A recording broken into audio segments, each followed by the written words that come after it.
আসসালামু আলাইকুম। এই সুইচটা নষ্ট হয়েছে, এই সুইচটার ভিতর পিঁপড়ে ঢুকছে। এখন আমরা এই সুইচটাকে ঠিক করব খুলে। তো দেখতে থাকুন। এই সুইচটার এইখানে এই পাশে চানি দিতে হবে, এই দিয়ে টেস্টার দিয়ে চানি দিলে আস্তে আস্তে এটা কিন্তু খুলে যাবে।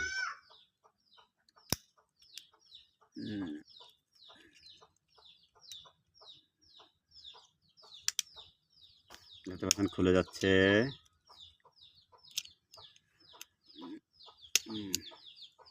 কিন্তু উপরের পার্ট খুলে ফেলাইছি, এর ভিতরে এক্সের পিঁপড়া।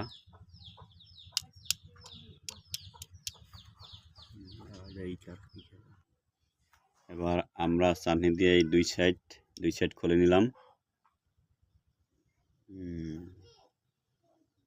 দেখতে পাচ্ছেন এই দুই সাইড কিন্তু খুলে নিলাম। দেখা এভাবে সম্পূর্ণ খুলে ফেলাইলাম। এর ভিতরে অনেক পিঁপড়া।